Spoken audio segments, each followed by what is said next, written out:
Olá, tudo bom? Vamos falar um pouquinho hoje do ego e do lugar de fala. Mas por que falar de um tema desse num canal de orientação acadêmica? Porque é um dos grandes problemas que ocorrem no processo de orientação, de produção de pesquisa, tanto de um lado quanto do outro. Quando você entra num programa de mestrado ou num programa de doutorado, às vezes você não tem noção como sua vida estará ligada ao orientador. É necessário que o orientador compreenda o que você está fazendo, apoie o que você quer fazer, lhe direcione, tanto de um lado quanto do outro, ou seja, às vezes do lado do estudante, às vezes do lado do professor ou às vezes do lado dos dois, existe o grande mal-estar da sociedade, que é o ego. De um lado, o professor, muitas vezes acadêmico, com anos de experiência, já passou pelo processo de mestrado, já passou pelo processo de doutorado, se dedica à pesquisa anualmente e espera muito mais e espera algumas coisas subjetivas daquele aluno. Por outro lado, o aluno que vem com amplitudes muito grandiosas, com novidades, que quer reinventar a ciência, não consegue muitas vezes entender o local desse professor. O que seria então o local de fala que nós estamos tentando colocar aqui nesse vídeo?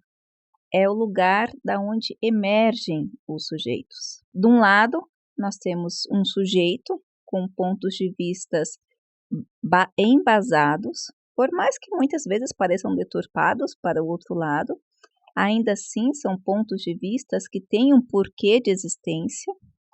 São pesquisadores que estão acostumados com uma linguagem específica, e aqui eu não estou dizendo se é certo ou se é errado, só estou falando do local de fala, e que espera uma coisa específica, e muitas vezes, ao mesmo tempo que é específico, é subjetivo por parte desse aluno que está começando o seu processo de vida acadêmica.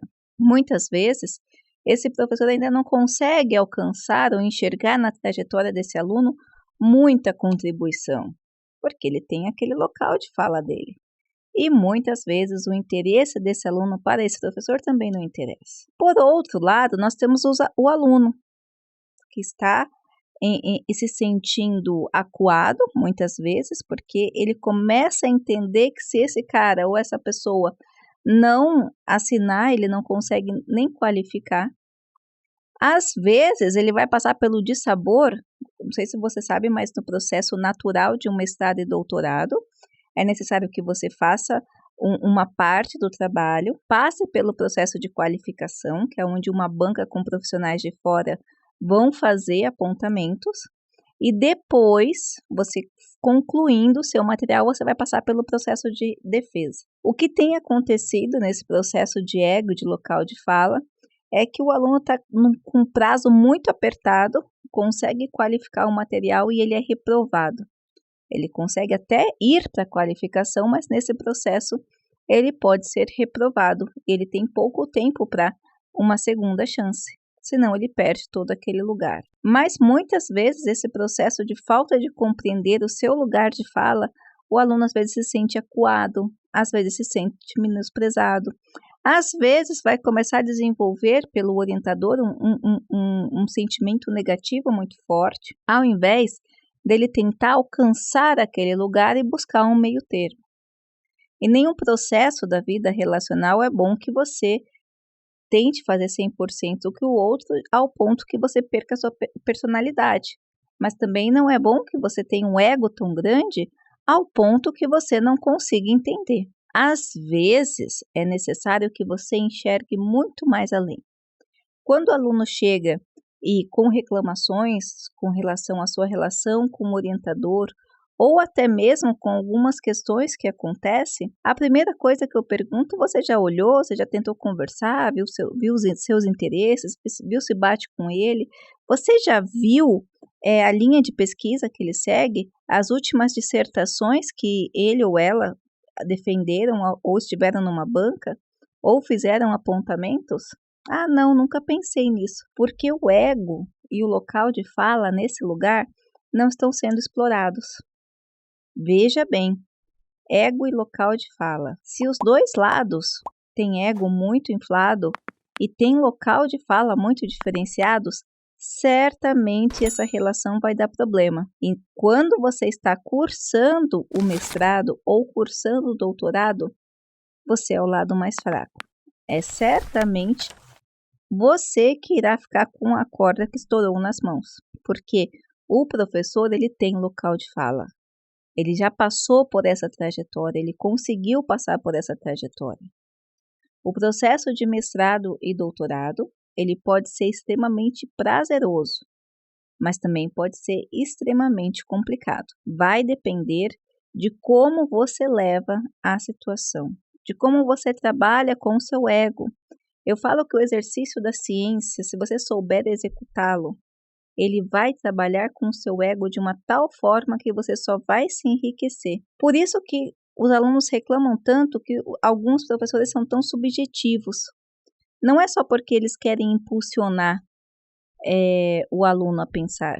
Muitas vezes é por medo de errar, por medo de colocar palavras que possam traduzir ou ser traduzidas em duplo sentido, por medo de se expor, por medo de se colocar em algumas situações desnecessárias. Então, veja, são locais de falas que podem resultar em relações complicadas.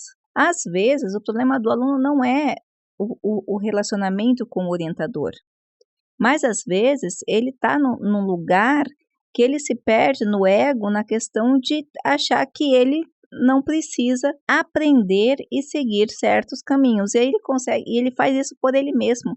Não é porque o orientador é ruim, não é porque o orientador deu problema ou porque eles têm um problema de relacionamento. Às vezes, é a pessoa que não consegue enxergar o lugar que ele está. É aquela pessoa que vai para um concerto de música clássica e sem conhecer música clássica e fica criticando a música que foi tocada, dando palpites de como ela deveria ser. Mas veja, você está num concerto de música clássica, foram tocadas as melhores músicas e você não entende nada. Na semana passada nós vimos o caso do exemplo do que o ego faz. O aluno ele foi para a qualificação achando que o professor tinha deixado, né? Então ele sabia tudo. O professor devia estar cansado de tanto falar para ele mudar e ele não mudava as coisas que deveriam pontuar, não colocava um problema específico, um objetivo, uma metodologia, e ele foi para a qualificação assim. E obviamente que ele foi reprovado na qualificação. E os apontamentos foram exatamente esses: falta de problema, falta de objetivos, não conversa a metodologia. E quando ele veio me perguntar, mas por que eu fui reprovado? E eu fiz os mesmos apontamentos da banca, explicando um por um, o resultado do final da conversa foi: eu não concordo. Então veja onde está o ego humano. Então você já teve uma banca de 3 professores que lhe reprovaram. Você contratou um outro professor que te apontou e explicou quais foram os problemas do material. E mesmo assim você decidiu não concordar? Lembra do exemplo que eu dei? Se você está no mundo acadêmico, o mundo acadêmico tem uma funcionalidade. Os trabalhos acadêmicos têm um motivo de existência.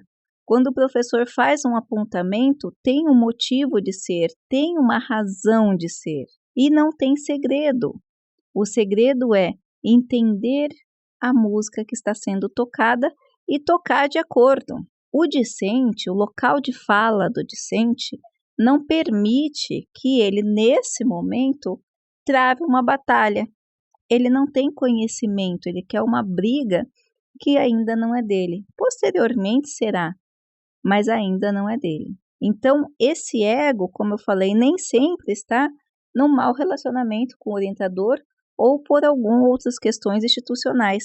Às vezes é necessário entender que precisa baixar a bola, entender que precisa se preocupar em entender o ambiente, dar um passo atrás, olhar o ambiente em terceira pessoa para poder compreender quais são as coisas que precisa aprender na medida certa, sem se autodestruir, mas sem se preocupar com a questão do ego e entendendo o local de fala.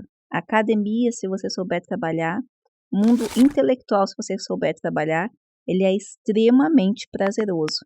E não só prazeroso, ele é extremamente enriquecedor enquanto pessoa, enquanto alma, enquanto crescimento pessoal. Espero ter ajudado você a refletir um pouquinho sobre isso e que você consiga trabalhar com o seu ego e consiga também trabalhar com o seu local de fala. Aprendendo isso, às vezes é uma lição maior do que a sua dissertação ou sua tese. Um grande abraço e até a próxima.